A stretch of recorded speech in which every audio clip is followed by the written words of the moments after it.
Hi guys, this is Nia and today I will be painting a winter scene. I used a reference photo loosely for this painting. I just take certain elements and I ended up adding a lot of other things. So I'll just leave the Pinterest link down below if you would like to also use it as a point of reference. So these are the colors that I will be using for my palette. Here I have Chinese white, which I didn't end up using much of. Then I have Queen Opera, Hansa yellow, lemon yellow, cobalt violet light, and ultramarine violet. And I will also be using white gouache for the snow at the end. So firstly, I just wet my paper. I used a large flat brush, size 18 by Raphael, but you can use any large brush that you have. It doesn't really have to be flat brush as long as it's large enough, which can wet the surface of your painting. It should be sufficient. Once I'm done, I use my large size 14 brush by Vtec and I mixed in Queen Opera and Chinese white, but at the end I ended up not using the Chinese white. I just used the Queen Opera by itself.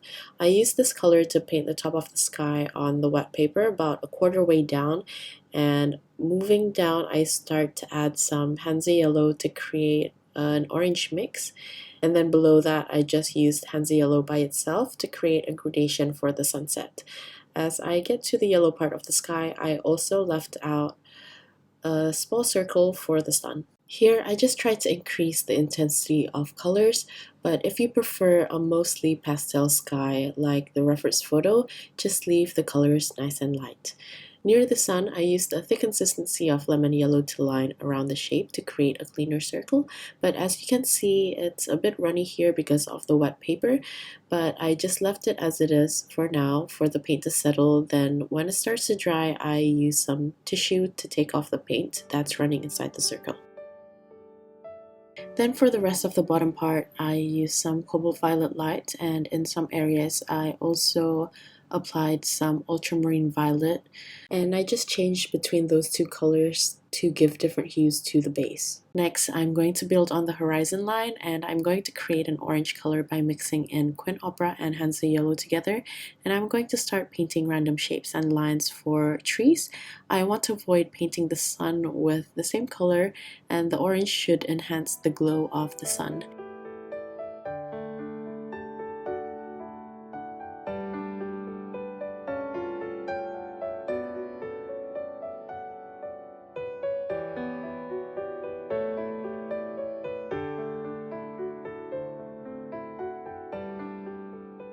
I also added a mixture of ultramarine violet and cobalt violet light to add more of the colors for the middle ground while the surface is still a little bit wet. I also felt like the dryness stage of the sun is good enough for me to take some paint off without disturbing the rest, so I just used some tissue to clean the middle or the white section part of the sun.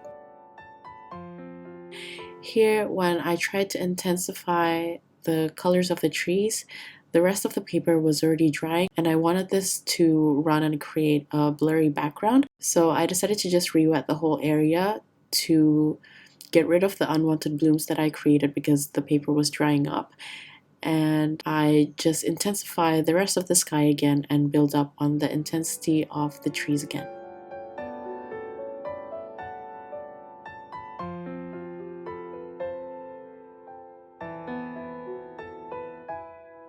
As I'm building up the intensity of the trees, I added a touch of ultramarine violet and cobalt violet light into the mix to create more of a reddish orange, and as I get towards the bottom, I added more cobalt violet light and ultramarine deep into the mix so it can blend with the rest of the bottom part of the painting. At this point, I wasn't sure what I wanted to include in the foreground, so I just created some grass textures by mixing some ultramarine violet and cobalt violet light. Then I decided to just dry the base colors so I can work with an even dry surface. After the surface is completely dry, I made a dark purple mix by mixing cobalt violet light, ultramarine violet, and Queen Opera, and I used the tip of my brush to create a tree line for the background. It doesn't have to be too neat because it's just going to stay at the background so it doesn't look too empty and light. Then switching to my small brush, I want to create a dark purple mix again, but this time I want it to be a bit muted. So I used the same color mixtures as before, but I added a tiny bit of Hansa yellow, and I used this color to paint some tree branches. To paint the tree branches, I started by painting the tree trunk. I'm going to paint a large one on the right hand side, and I try to create a jagged thin line. And as I paint towards the bottom, I start applying pressure to create a thicker line. Then I'm going to paint the branches using the same method by applying more pressure as the branches come close to the tree trunk, so the tips are a bit thinner. I paint the branches pointing outwards and slightly pointing up towards the sun, and sometimes I like to cross the branches to make it look more natural in terms of placement. I also tried to alter the color slightly by adding more quin red into the mixture, so it becomes more of a reddish purple. And this will give a little bit of depth, especially for the branches closer to the sun. And I'm going to make smaller ones too to fill in the space by using the same method and color mixtures.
Next, I'm going to add some pine trees along the middle ground, and I'm going to vary the size.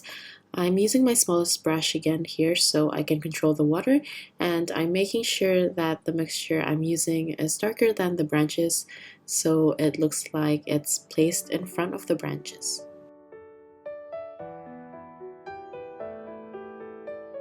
I also added a dark muted purple near the center of the pine trees to give a slight backlight effect.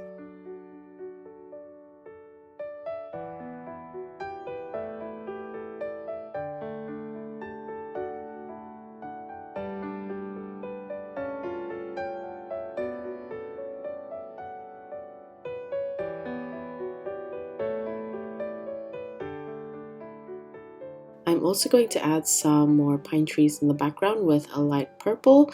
Then I'm also going to use an orange mix to paint more trees further in the back.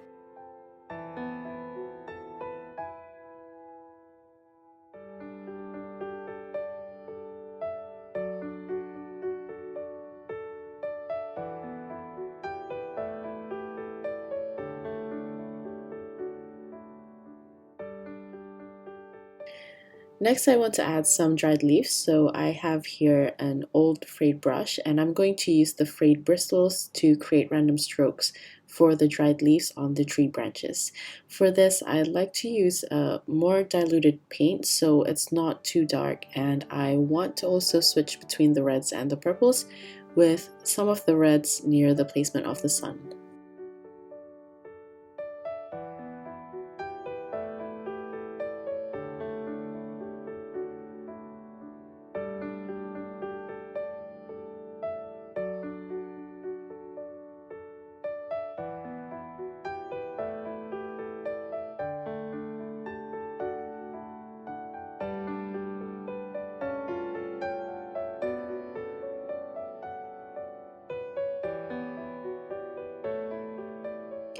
Now I'm just going to redefine some of the branches, and I also add thinner, lighter ones with my small brush. Then I'm going to go back to my frayed brush again to add more leaves. And it's really up to you how much you want to add leaves here. I personally think that I ended up adding a bit too much because when I'm in the middle of painting, I tend to just keep going, so it's good to stop and take a look at your painting before adding more textures and details.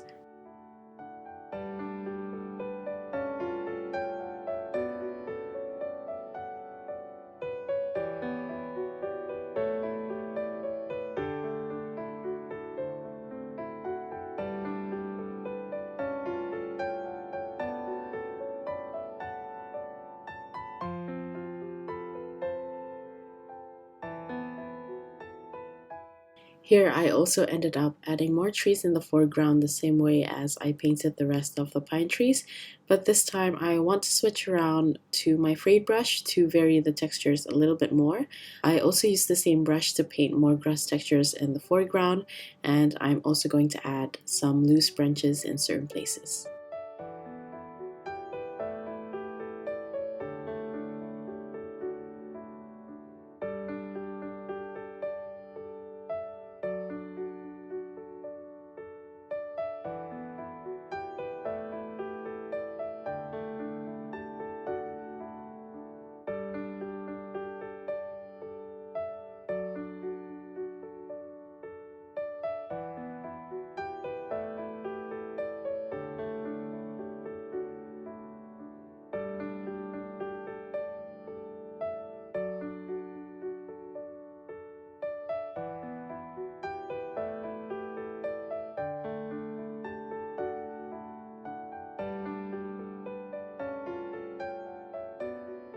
Here I'm going to start painting the snow on some of the pine trees. I used my white gouache for this, and I want to use both my small brush and also the frayed brush to get different textures for the snow.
At this point, I wasn't too sure what I wanted to make for the middle ground, so I end up covering that part with more bush.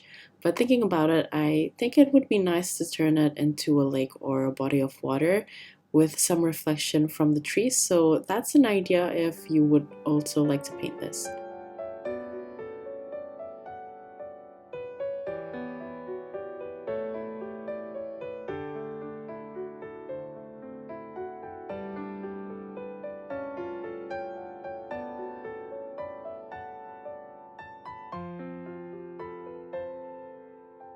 Here I decided to fill more of the background behind the tree branches and add more orange and yellows to enhance the glow of the sun. Then to finish it off, I added a very thick consistency of the muted dark purple to layer on the tree branches, but I want to make sure that the bottom part of the tree branch and the tree trunk is a little bit darker than the top to give a bit of a hazy effect.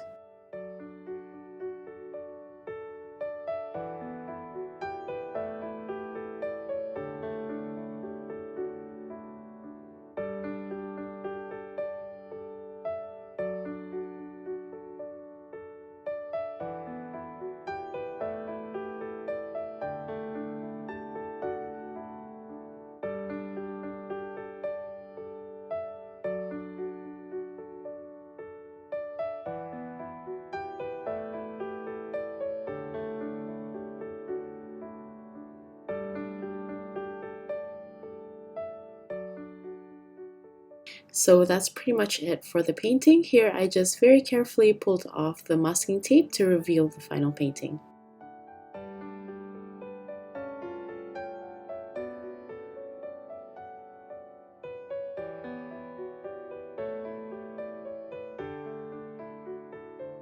So this is the final reveal of the painting. As you probably know from my previous videos, landscape painting with watercolor is not really my thing because I tend to overwork it, but I think this is super fun to paint and I want to try to continue learning more about this to also loosen my usual way of painting. Anyway, thank you so much for watching till the end. Hope you enjoyed the video and I'll see you at the next one. Bye!